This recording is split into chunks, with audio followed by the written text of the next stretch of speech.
Welcome to The Explainer. Today, we're tackling a really big piece of India's GST puzzle, the e-way bill. You know, it's basically the digital key that keeps goods moving all across the country, and we're going to break down exactly how it works. So, to really get why the e-way bill is such a big deal, you got to remember what it was like before. I mean, think about it. Endless lines of trucks just sitting at state borders. It was a time of long waits and honestly, a mountain of physical paperwork every single time you crossed the state line. Yeah, that old system, it was a huge bottleneck. It wasn't just about slowing down business, It made the entire supply chain super inefficient. And, let's be honest, it opened the door for all sorts of tax evasion. The government really needed a way to create a single, unified national market. And that meant one thing: getting rid of those physical barriers for good.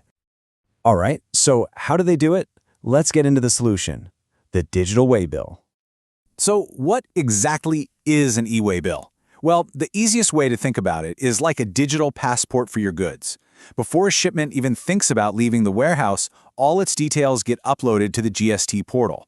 This creates a unique electronic waybill that travels with it, completely replacing that old, tangled mess of different state forms. And the impact? Oh, it was huge. I mean, you can imagine, right? By switching from physical paper to a digital system, those dreaded checkposts just vanished. And that directly leads to faster deliveries, trucks getting back on the road quicker, and of course, lower logistics costs for businesses. Basically, everything got faster, cheaper, and way more transparent. Okay, but how does this thing actually work in the real world? It all boils down to one core rule, a single number that really sets the whole thing in motion. 50,000 rupees. That's the magic number. If the total value of the goods you're moving in one shot is more than 50 grand, then you almost certainly need to generate an e-way bill. And that applies to pretty much everything: a sale, a stock transfer, you name it. But here's a super important detail. What exactly do they mean by consignment value? It's not just the sticker price of the goods. Nope. You have to take the value from the invoice and then add all the GST taxes on top of it. So a shipment that's, say, 48,000 rupees could easily jump over that 50,000 threshold once you factor in the tax. That's why you've always got to calculate that final tax-inclusive value. Okay, so let's say your shipment is over 50,000 rupees. You know you need a bill. So, how do you actually make one, and who's responsible for it? The e-way bill itself is split into two parts, and it's actually a pretty smart system. Part A is all about the what of the shipment: who's sending it, who's getting it, what the goods are. Seriously, just think of it like the label on a package. Then you have Part B, which is the how. That's all about the transport, the truck's registration number, the transporter's info. You absolutely need both parts to be filled out for the bill to be valid. So whose job is it to fill this out? Well, the rule is pretty simple. It's on the person who causes the goods to move. So if you're the seller and you're shipping the goods, it's on you. If you're the buyer and you're arranging the pickup, it's on you. And if for some reason neither of you does it, the law says the transporter has to make sure that bill is generated before that truck starts rolling. All right, the bill's been generated, the truck's loaded up. What happens now?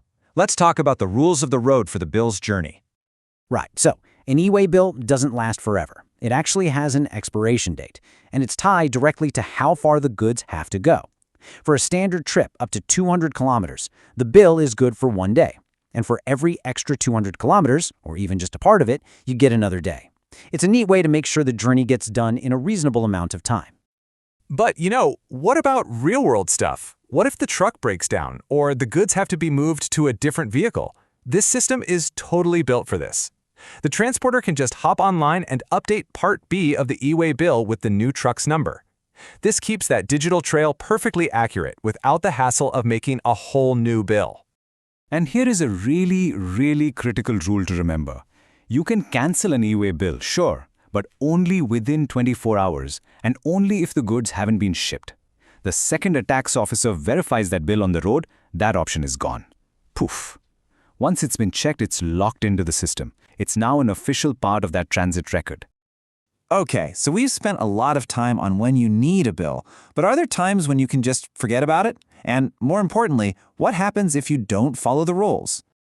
So do you always need an e-way bill for a shipment over 50,000 rupees? The answer, and this might surprise you, is actually no. The law is smart enough to know that not all goods movement is the same, so it creates some very specific exceptions to that 50,000 rupee rule. And a lot of these exceptions are just practical. For instance, if you're moving goods using something without a motor, like a horse-drawn cart, you don't need one. Transporting currency? Nope. Moving your own personal household stuff? You're good. It even covers things like empty cargo containers.